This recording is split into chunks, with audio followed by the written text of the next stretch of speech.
Ah, plusieurs questions sur le nom du Front National. Êtes-vous partisan du changement de nom UFN? Non.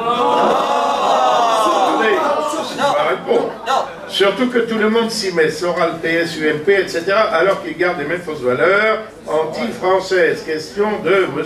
Daval. Alors, moi je ne suis pas partisan du changement de nom du Front National, mais je comprends très bien que l'UMP veuille changer de nom. Oui.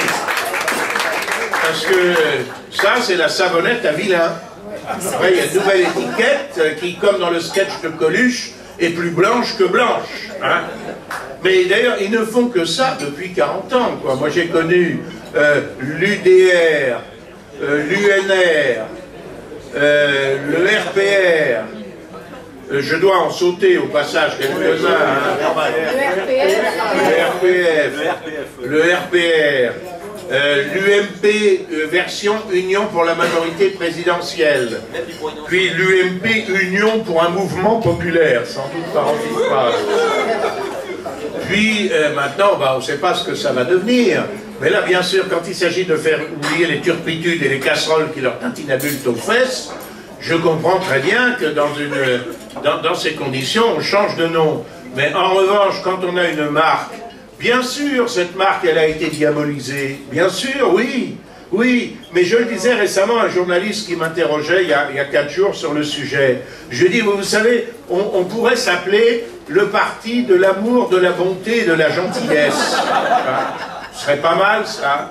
Parti de l'amour, de la bonté et de la gentillesse. Sauf que, lui ai-je dit, si vos collègues, vos confrères des médias s'amusent pendant 6 mois à dire que derrière le parti de l'amour, de la bonté et de la gentillesse, il y a d'affreux nazis, bon, eh bien, amour, bonté, gentillesse seront diabolisés autant et plus que ne l'a jamais été le Front National. Donc je crois que le Front National, c'est pas seulement un nom, c'est un patrimoine. Je le vois d'ailleurs chez moi, dans mes dépendances, j'ai acheté une bicoque, mais surtout parce qu'à côté il y avait de quoi ranger mes archives, mes paperasses, mes bouquins, dans la grange, tout ça, dans les garages, dans les box, dans les caves, dans les...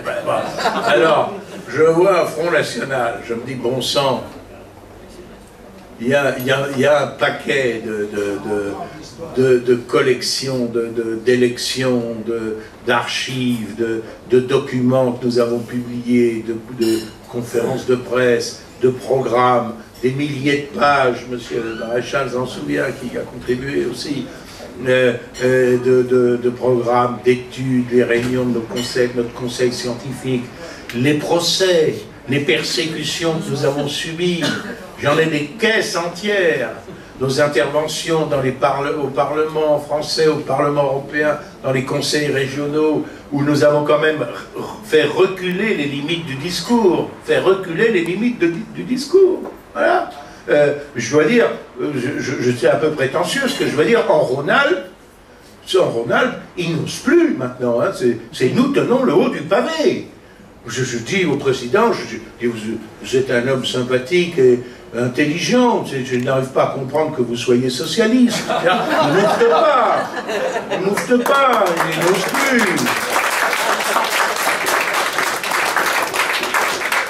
Les derniers qui m'ont dit, mais vous n'êtes pas républicain, vous n'êtes pas démocrate, j'en dis, mes chers collègues, vous me connaissez, je suis un modéré, je suis modérément démocrate, modérément républicain, depuis la boucle. Ils ont commémoré en 2009, non en 89, oh mon Dieu, comme le temps passe, la Révolution française, on leur a raconté la Révolution française à Lyon, depuis ils n'y reviennent plus, bon, et ainsi de suite. Quand ils nous disent à Lyon, au conseil municipal de Lyon, quand ils me disaient, ah monsieur Gollnisch, votre discours nous rappelle les heures les plus sombres de notre histoire. Je prenais mon air le plus stupide, ça je sais faire très bien, et je disais 1793. Voilà, bon, ainsi de suite.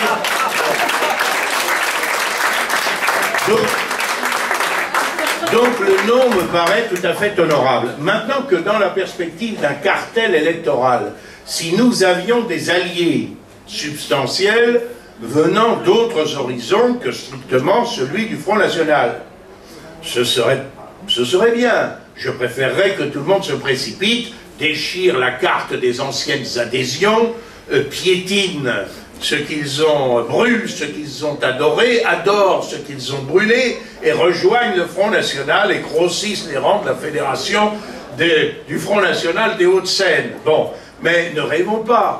Mais peut-être aussi que des ensembles cohérents, enfin cohérents, bon, cohérents parce qu'ils disent la même chose que nous avec 10 ans ou 20 ans ou 30 ans de retard. Bon, mais enfin, bon, j'avoue que, à part son gaullisme qui n'est pas tout à fait le mien, c'est le moins qu'on puisse dire, bon, mais enfin ça appartient à l'histoire après tout, je ne vois pas très bien ce qui distingue M. Dupont-Aignan du Front National dans ses prises de position officielles. En tout cas, bon, je ne vois pas, bon, sauf alors à vouloir, comme dans le passé, M. de Villiers, que j'ai maintenant réconcilié avec Jean-Marie et Marine Le Pen, mais c'est un peu tard, bon, voilà, bon.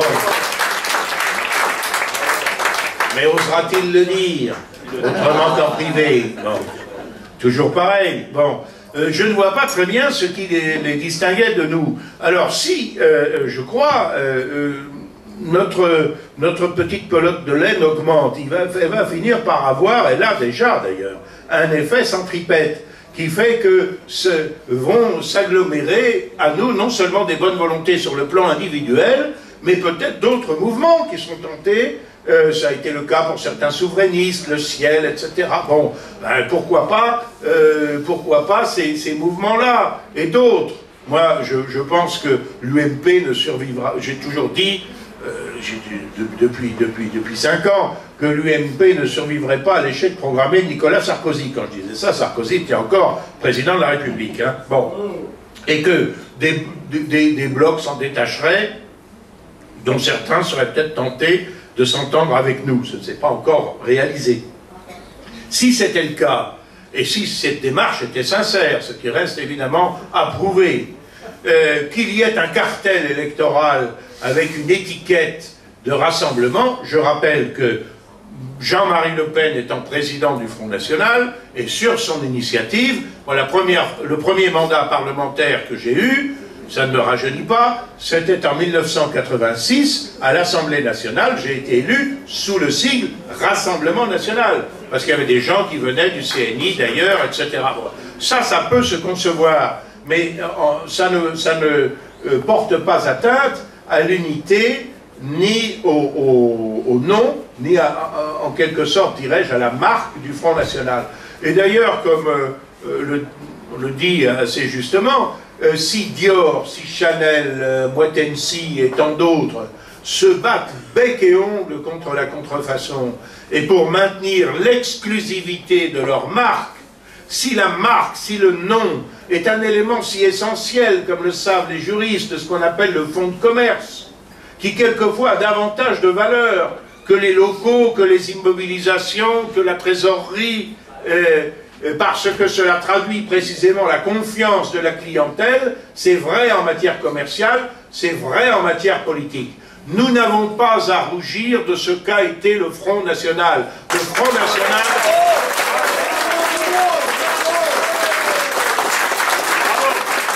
Le Front National a été un combat héroïque, et ce combat héroïque est en train, d'ailleurs, de l'emporter, en tout cas, je l'espère, de toutes mes forces, mais de gagner du terrain. Alors, je dois dire que si nous avions le moindre doute à ce sujet, il nous suffirait d'observer ce qui se passe depuis 24 heures au Parti Socialiste. Alors là, je suis stupéfait de la naïveté ou de l'inconséquence ou de la politique complètement suicidaire de Manuel Valls, que j'entendais cuisiner d'ailleurs ce matin à Strasbourg par Apolline de Malherbe. Bon. Alors M. Valls a laissé évoquer, là aussi, de façon un peu imprécise, la possibilité d'un changement de nom du Parti Socialiste. Alors là, pour un certain nombre de socialistes, la coupe est pleine. Déjà qu'évidemment, il ne fait pas du tout la politique à laquelle s'était engagé M. Hollande, mais de voir les autres cocus est quand même une satisfaction dont nous ne devons pas nous priver, mesdames, messieurs. Bon,